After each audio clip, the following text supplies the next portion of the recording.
Découvrez un extrait exclusif de ce livre audio et profitez d'un essai gratuit sur Audible via le lien dans la description. J'exerce un métier public, la radio, où il me faut parler quand parfois je préférerais me taire. Et le faire de plus avec entrain, en masquant mon désespoir, par égard pour les millions d'auditeurs qui m'écoutent et les dizaines que je croise dans la rue et qui me remercient pour ces émissions. Combien de fois ces visages, ces mots bienveillants m'ont donné envie de me confier, de dire la vérité avant de me ressaisir, de peur d'effrayer, ou pire, de tromper la confiance qui m'était manifestée. Peut-on croire un journaliste malade mental ? Car je suis malade mental dans un monde qui ne sait pas ce qu'est la maladie mentale, qui pense d'ailleurs que ça n'est pas vraiment une maladie. Tout ce qui a trait au corps, à ce qui l'affecte, à ce qui l'endommage, est perçu, et c'est un réel progrès, comme des épisodes douloureux ou tragiques qui méritent le soin et le souci. La maladie mentale, sauf cas extrême, reste prise dans un nuage de mépris, de déni et de morale. Bouge-toi, sors faire un tour, arrête de te regarder le nombril. Pourquoi tu vas mal alors que tu as un super job ? Allez, un peu de volonté. J'écris ces mots après avoir pris mes médicaments.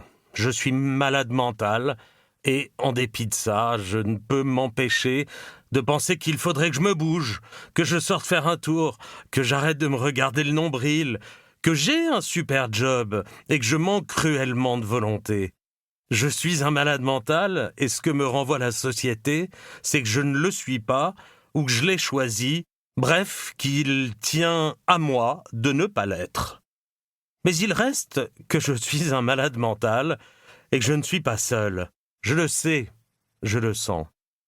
Mon état, ma longue fréquentation des médecins, ma connaissance des médicaments ont développé chez moi une hypervigilance aux signes invisibles, en réalité cachés, de la souffrance psychique.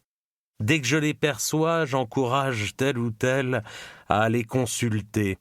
Je dédramatise la prise d'un traitement.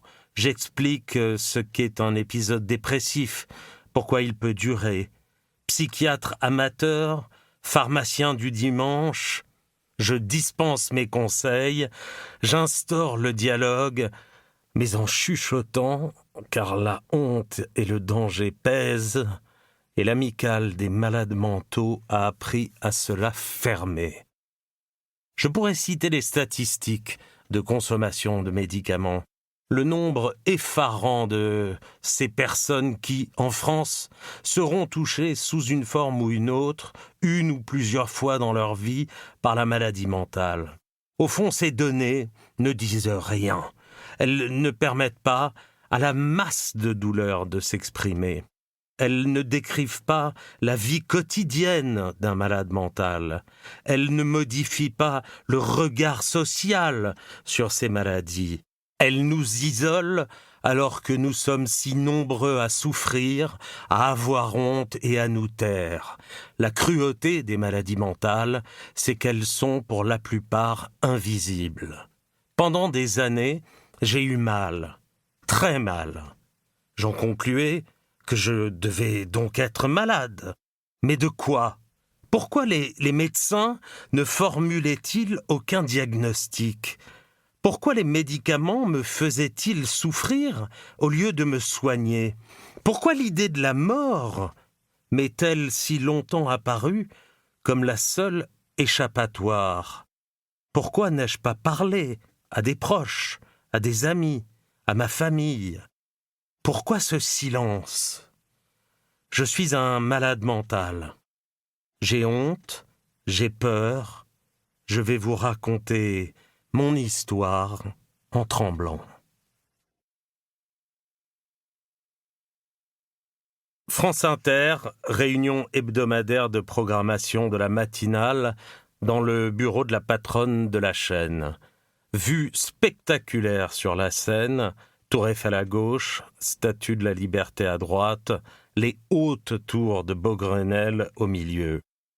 Je ne m'assois jamais autour de la grande table, ni sur l'une des 10 ou 12 chaises réparties dans la pièce. Livre audio complet gratuit disponible en description de cette vidéo.